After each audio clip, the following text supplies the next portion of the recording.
فتحوں اور کامیابیوں اور خوشیوں کا سال. جو بھی تجارتی قافلے گئے ہوئے تھے خاصا نفع لے کے آئے. چشموں کا پانی بڑھ گیا. اس سال درختوں پر پھل زیادہ آیا. عرب اتنے اکھڑ اور ظالم تھے، بیٹیوں کو زندہ درگور کر دیتے تھے. جس سال میرے حضور کی ولادت ہوئی کسی گھر بیٹی پیدا نہیں ہوئی، اللہ نے بیٹے ہی عطا کر دیے.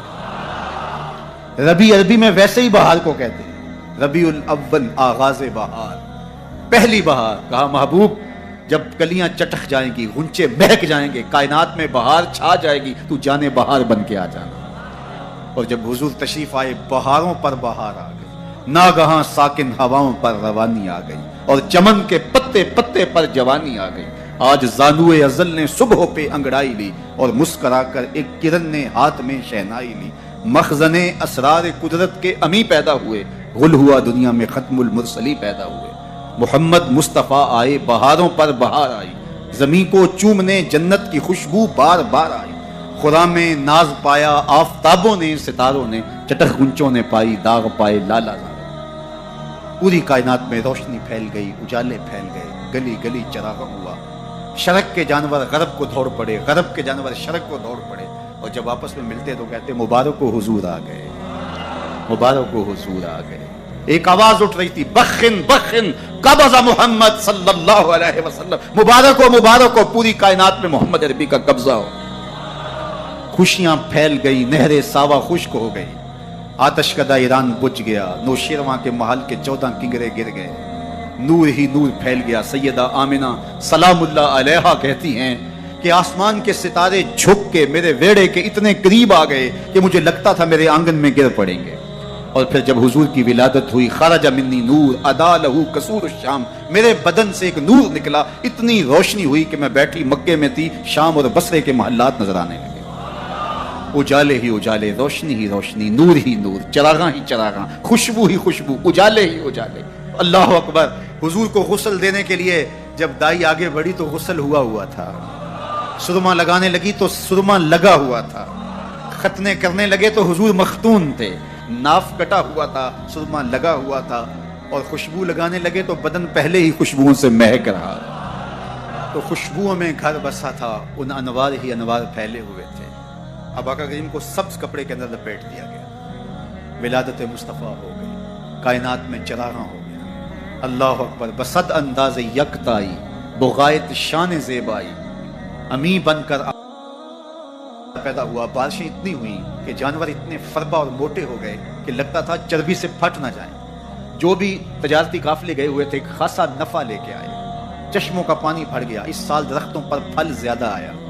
عرب اتنے اکھڑ اور ظالم تھے، بیٹیوں کو زندہ درگور کر دیتے تھے. جس سال میرے حضور کی ولادت ہوئی کسی گھر بیٹی پیدا نہیں ہوئی، اللہ نے بیٹے ہی عطا کر دیے.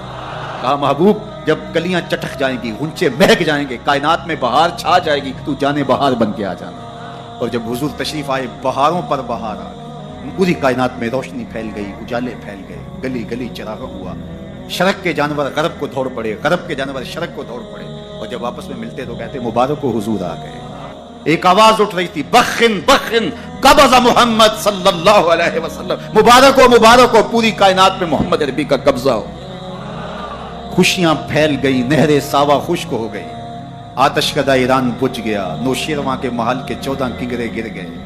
نور ہی نور پھیل گیا. سیدہ آمنہ سلام اللہ علیہا کہتی ہیں کہ آسمان کے ستارے جھک کے میرے ویڑے کے اتنے قریب آ گئے کہ مجھے لگتا تھا میرے آنگن میں گر پڑیں گے.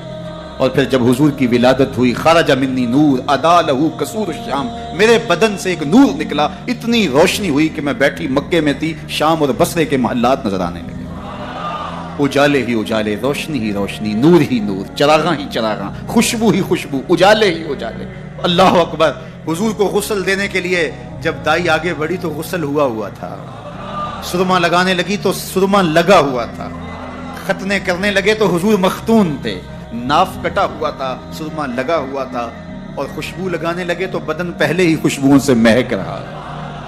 تو خوشبوؤں میں گھر بسا تھا، ان انوار ہی انوار پھیلے ہوئے تھے. اب آقا کریم کو سبز کپڑے کے اندر لپیٹ دیا گیا. ولادت مصطفیٰ ہو گئی، کائنات میں چراغاں ہو گئی. اللہ اکبر. بصد انداز یکتائی، بغایت شان زیبائی، امی بن کر امانت آمنہ کی گود میں.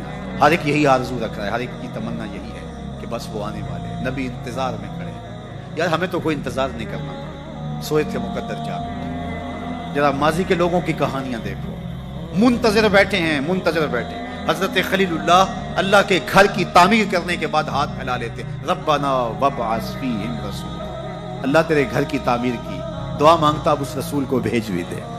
انتظار کر کر کے آنکھیں بوڑھی ہو گئی ہیں، کب وہ آئے گا۔ حضرت عیسیٰ نے کہا مبشرم برسول یاتی من بعد اسمہ احمد، لوگوں میں نام بھی بتا دیتا ہوں، میرے بعد اب وہی آئے گا، سن لو، اس کا نام احمد ہوگا۔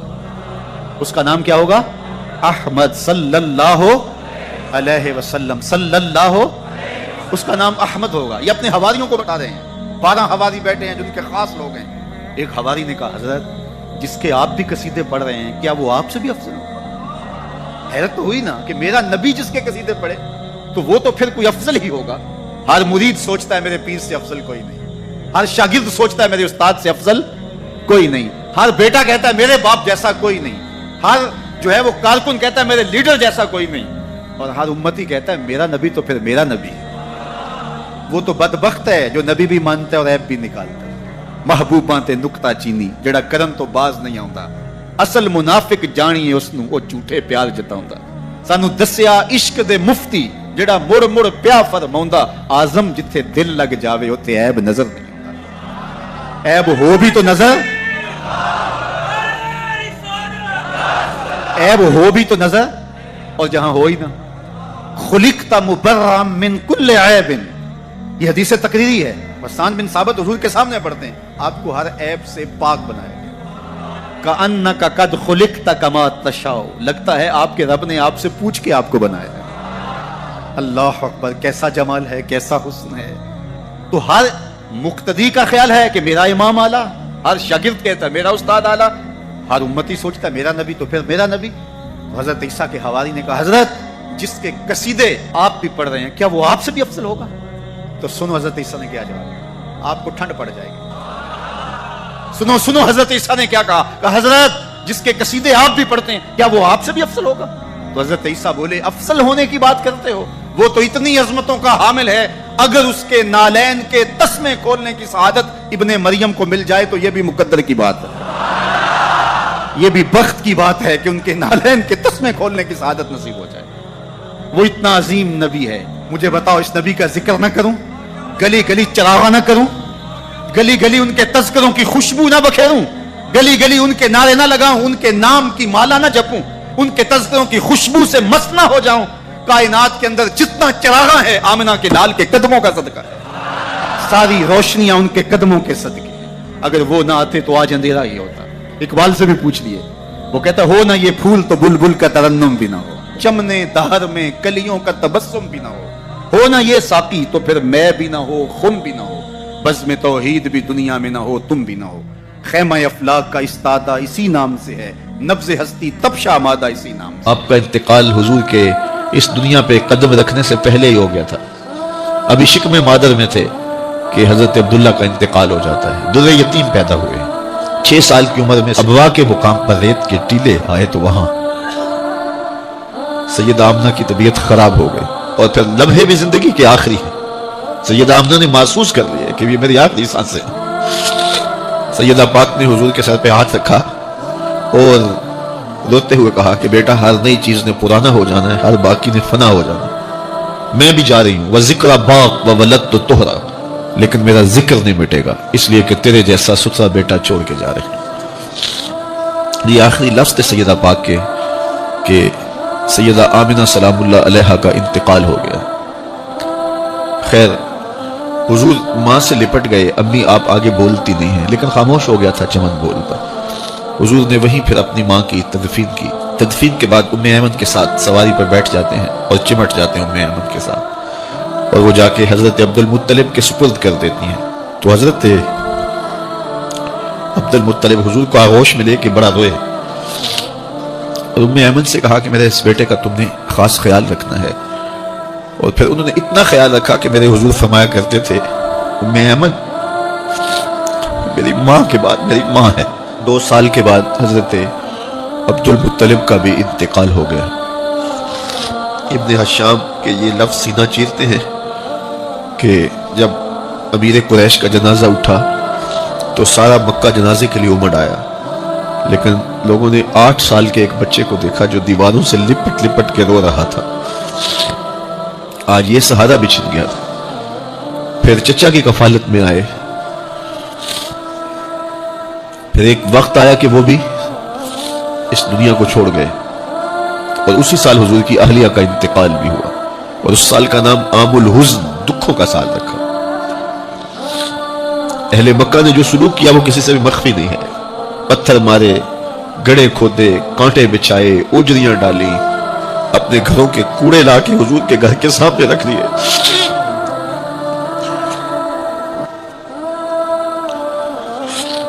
یہ کس چیز کی سزا دے رہے تھے میرے حضور کو؟ میرے حضور علیہ السلام نے پھر طائف کا سفر کیا کہ شاید وہ لوگ میری بات کو سن لیں، لیکن انہوں نے جو دردناک سلوک کیا وہ بھی تاریخ کا ایک انتہائی دردناک باب ہے۔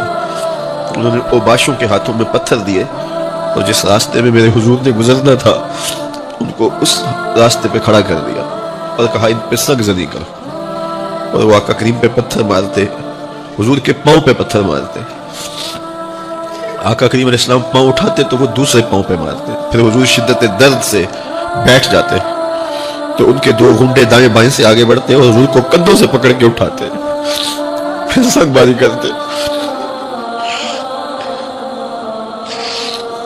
نالین حضور کے خون سے بھر گئے۔ عذاب کے فرشتے حضور کے پاس آئے کہ اگر آپ بد دعا بول دیں تو ابھی ہم ان پہاڑوں کو جوڑ دیتے ہیں اور یہ طائف کے لوگ پس جائیں گے ان پہاڑوں کے درمیان، آسمان سے پتھر اتریں گے، ان کے سر کچل دیے جائیں جنہوں نے آپ کو دکھ دیے۔ اب صحابہ جو ساتھ تھے انہیں بھی شدید آرزو تھی کہ حضور ان کے لیے بد دعا کریں، انہوں نے بڑا دکھ دیا، تو پھر حضور کے ہاتھ اٹھ گئے۔ صحابہ کا خیال یہ تھا کہ ابھی حضور کی زبان کھلے گی اور بد دعا کے لفظ نکلیں گے اور یہ پیس دیے جائیں گے، لیکن جب وہ لب کھلے، وہ پتلی پتلی گلے قدس کی پتیاں، وہ لب ہائے دور جب کھلے تو لفظ کیا تھے؟ اے اللہ میری قوم کو ہدایت دے دے، یہ مجھے جانتی نہیں، اور کہا کہ مجھے ان کی نسلوں سے ایمان کی توقع ہے۔ دنیا کے اوپر ماں کے پیار کا کوئی بدل موجود ہے؟ وہ کہتے ہیں کہ سمندر کی پاتال تک تو شاید کوئی پہنچ گیا ہو، لیکن ماں کے پیار کا کنارہ آج تک کسی کو نہیں ملا۔ ماں جب بولتی ہے تو اس کے لہجے میں جبریل بولتا ہے، ماں جب مسکراتی ہے تو لگتا ہے جنت کی ساری کلیاں کھل اٹھی ہیں، ماں جب پیار سے دیکھتی ہے تو لگتا ہے آسمان سے رحمتیں اتر رہی ہیں۔ اللہ کی رحمتوں کا مجسم روپ دیکھنا ہو تو وہ ماں کے پیار کا رنگ ہے۔ اولاد کے لیے اس کے سینے میں دھڑکتا ہوا دل اور محبتوں کا آباد جہان۔ ایک شاعر ہوا تابش، اس نے تو قیامت ڈھا دی نا کہ ایک مدت سے میری ماں نہیں سوئی تابش، میں نے ایک بار کہا تھا مجھے ڈر لگتا ہے۔ یہ ماں کے پیار کا روپ ہے۔ مجھے بتائیے ماں اولاد سے اتنا پیار کیوں کرتی ہے؟ دکھ جھیل لیتی ہے، اولاد کا پیٹ پالنے کے لیے کسی کے گندے برتن بھی مانجنے پڑے تو ماں اس سے بھی گریز نہیں کرتی۔ شہر میں آ کر پڑھنے والوں بھول گئے ہو کس کی ماں نے کتنا زیور بیچا ہے۔ مائیں اولاد کے لیے کتنے دکھ جھیلتی ہیں، کتنی تکلیفیں جھیلتی ہیں۔ ان کا نور نظر جب کامیاب ہو کر کے آتا تو وہ چہرے کی بلائیں لیتی ہیں، پھولیں نہیں سماتی۔ ماں کو، باپ کو اولاد سے اتنا پیار کیوں ہے؟ تو آپ ایک ہی جواب دیں گے، اس لیے کہ ماں نے اولاد کو جنم دیا ہے۔ جس ماں نے جنم دیا ہے وہ اتنا پیار کرتی ہے تو جس رب نے خلق کیا ہے وہ کتنا پیار کرتا ہے۔ جنم دینے والی کا پیار کسی ترازو پہ نہیں تولا جا سکتا، تو جس نے خلق کیا اس کے پیار کا عالم کیا ہے؟ تو وہ خود پکار کے کہتے ہیں اللہ ذی خالقہ کا، کیوں مجھ سے بھاگ رہا ہے، میں تیرا خالق لگتا ہوں۔ ماں کو چھوڑ کے بچہ بھاگے نا تو ماں کہتے پتر اتنی ٹھنڈی چھاؤں کہیں نہیں ملے گی، آجا پلٹ کے، زمانے کی ٹھوکریں تجھے مار دیں گی، آجا زمانے کی دھوپ تجھے جلا دے گی۔ مالک بھی کہتا ہے او بھاگنے والے آجا پلٹ کے، میں تیرا رب لگتا ہوں، میں تیرا خالق لگتا ہوں، آجا پلٹ کے۔ اللہ ذی خالقہ کا فسوا کا فعدلک فی ای صورت ما شاء رکبک، تجھے صورت دی، تجھے چمکتی آنکھیں دی، تجھے روشن چہرہ دیا، تجھے بولنے والی زبان دی، تجھے سننے والے کان دیے، تجھے کیا کچھ نہیں دیا، اور اسی کا در چھوڑ کے بھاگ رہا ہے۔ آجا شیطان کے ہتھے چڑھ گیا، شیطان تجھے جہنم کے گڑھے میں پھینکے گا جا کے، آجا پلٹ کے، میں تیرے لیے جنت بنا کے رکھی ہے۔ جنت میں باغ ہیں، وہاں دودھ کی نہریں ہیں، شراب مصفہ کی نہریں ہیں، وہاں تیرے لیے بڑا کچھ ہے، لیکن تجھے بتاؤں وہاں محمد عربی کے ڈیرے بھی ہوں گے۔ آجا جنت میں، آجا پلٹ کے میری رحمتوں کے سائے میں آجا۔ صاحبو بہت وقت گزار چکے، تھوڑا وقت باقی ہے، آئیے اس کے حضور سچی توبہ کر کے اس کی طرف رجوع کریں۔ جانا تو ہے ہی، آج بندگی کا سر جھکانے کے لیے مسجد کا رخ نہیں کریں گے، اس کے حضور نہیں جائیں گے تو کل لوگ اٹھا کے لے کے آئیں گے۔ وہ وقت بھی آنے والا ہے جب تیری آنکھیں ہولے سے بند کر دی جائیں گی، اور جب چٹے لباس میں تجھے لپیٹ دیا جائے گا، ناک میں روئی ٹھونس دی جائے گی، وہ لمحے ہوں گے جب غسال تجھے چاہے ادھر پلٹ دے چاہے ادھر پلٹ دے، تو یہ کہہ بھی نہیں سکے گا کہ مجھے یوں کیوں پلٹ رہے ہو۔